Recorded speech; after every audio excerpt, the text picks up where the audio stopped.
Not even in the horse and buggy days. We had returned to the ox cart. I replaced the receiver slowly in its cradle and looked at it a long minute before going back downstairs. I had come home on a quixotic and more or less unbusinesslike mission. It had long been the belief of Consolidated Pemmican's chemists that the grass might possibly furnish raw material for food concentrates, and we had come to modify our opinion about the necessity for a processing plant in close proximity. However, at second hand, no practicable formula had been evolved.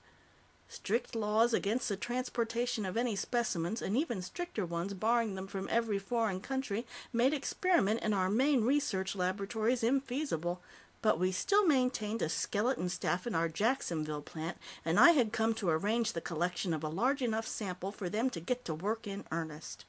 It was a tricky business, and I had no one beside myself whom I could trust to undertake it except General Thario, and he was fully occupied. In addition to being illegal, it also promised little profit, for while dislocation of the normal food supply made the United States our main market for concentrates, American currency had fallen so low. The franc stood at $5, the pound sterling at $250. It was hardly worthwhile to import our products. Of course, as a good citizen, I didn't send American money abroad. Content to purchase Rembrandts, Botticellis, Titians, or El Grecos, or when I couldn't find masterpieces holding a stable price on the world market, to change my dollars into some of the gold from Fort Knox, now only a useless bulk of heavy metal. My first thought was Miss Frances. Though she had more or less dropped from public sight, my staff had ascertained she was living in a small South Carolina town. My telegrams remaining unanswered, there was nothing for me to do but undertake a trip there. Despite strict instructions, my planes had not been kept in proper condition, and I had great difficulty getting mechanics to service them. There were plenty of skilled men unemployed, and though they were not eager to earn dollars, they were willing to work for other rewards. But the pervading atmosphere of tension and anxiety made concentration difficult. They bungled out of impatience, committed stupidities they would normally be incapable of. They quit without cause, flew into rages at the machines, the tools, their fellows, fate, at or without the slightest provocation. My pilot was surly and hilarious by turn, and I suspected him of drinking, which didn't add to my confidence in our safety. We flew low over railroad tracks stretching an empty length to the horizon, over smokeless factory chimneys, airports whose runways were broken and whose landing lights were dark. The land was green and rich. The industrial life imposed upon it till yesterday had vanished, leaving behind it the bleaching skeleton of its being. The field upon which we came down seemed in slightly better repair than others we had sighted. The only other ship was an antique biplane, which deserved housing in a museum. As I looked around the deserted landing strip, a tall Negro emerged leisurely from one of the buildings and walked toward us.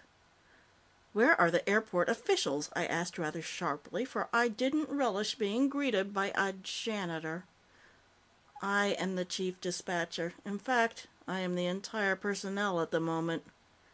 My pilot, standing behind me, broke in. "Boy, where are the white folks around here?" The chief dispatcher looked at him steadily a long moment before answering. "I imagine you will find people of various shades all over town, including those allegedly white. Was there anyone in particular you were interested in, or are you solely concerned with pigmentation?" "Why, you goddamn!" I thought it advisable to prevent a possible altercation. I recalled LaFassis's articles on the Black South, which I had considered vastly overdrawn. Evidently they were not, for the chocolate-colored man spoke with all the ease and assurance of unquestioned authority. "I want to get to a Miss Frances at—" I consulted my notes and gave him the address. "Can you get me a taxi or car?" "We are without such luxuries at present, I regret to say, but there will be a bus along in about 20 minutes." It had been a long time since I suffered the wasted time and inconvenience of public transportation. However, there was no help for it, and I resigned myself philosophically. I walked with the chief dispatcher into the airport waiting room, dull with the listless air not of unoccupancy but disuse. "Not much air travel," I remarked idly. "Yours is the first plane in a month. I wonder you bother to keep the airport open at all." "We do what we can to preserve the forms of civilization. The substance, unfortunately, cannot be affected by transportation, production, distribution, education, or any other such niceties." I smiled inwardly. What children these black people were, after all. I was relieved from further ramblings by the arrival of the bus, which was as laughable as the chief dispatcher's philosophizing. The dented and rusty vehicle had been disencumbered of its motor, and was hitched to 4 mules who seemed less than enthusiastic over their lot. I got in and seated myself gingerly on one of the dilapidated seats, noting that the warning signs "For White" and "For Colored" had been smeared over with just enough paint to make the intent of obliteration clear, without actually doing so. How Miss Frances contrived to make every place she lived in, apartment, chicken house, or cottage, look exactly alike was remarkable. Nothing is more absurd than the notion that so-called intellectual workers are always alert, as Miss Frances demonstrated by her greeting to me. "Well, Weiner, what is it this time? Selling on commission or an interview?" It was inconceivable any literate person in the United States could be ignorant of my position. "It is neither," I returned with some dignity. "I am here to do you a favor, to help you in your work," and I explained my proposition.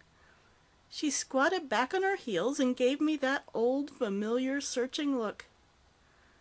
"So you have made a good thing out of the metamorphizer after all," she said irrelevantly and untruthfully. "Weiner, you are a consistent character. A beautifully consistent character." "Please come to the point, Miss Frances. I am a busy man, and I have come down here simply to see you.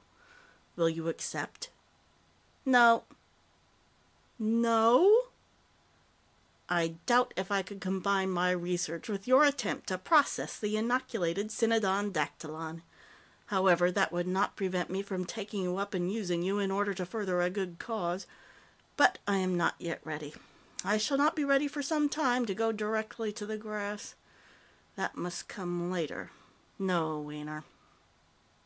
I was exasperated at the softness of my impulse, which had made me seek out this madwoman to do her a favor. I could not regret my charitable nature, but I mentally resolved to be more discriminating in future. Besides, the thought of Miss Frances for the work had been sheer sentimentality, the sort of false reasoning which would make of every mother an obstetrician, or every hen an oologist. As I sauntered through the drowsy streets, killing time till the driver of the ridiculous bus should decide to guide his mules back to the airport, I was struck by the lack of tension, of apprehension and anxiety so apparent in New York. Evidently, the Black South suffered little from the brooding fear and terror. I put it down to their childish thoughtlessness. Walking thus reflectively, head down, I looked up suddenly, straight into the face of the strange lady I had driven from Los Angeles to Yuma. I'm sure I opened my mouth, but no words came out. She was hurrying rapidly along, paying no attention either to me or to her surroundings, aloof and exquisite. I think I put out my hand, or made some other reflexive gesture to stop her, but either she failed to notice or misunderstood. When I finally recovered myself and set out after her, she had vanished. I waited for the bus, wondering if I had been victim of an hallucination. End of Chapter 4, Part I.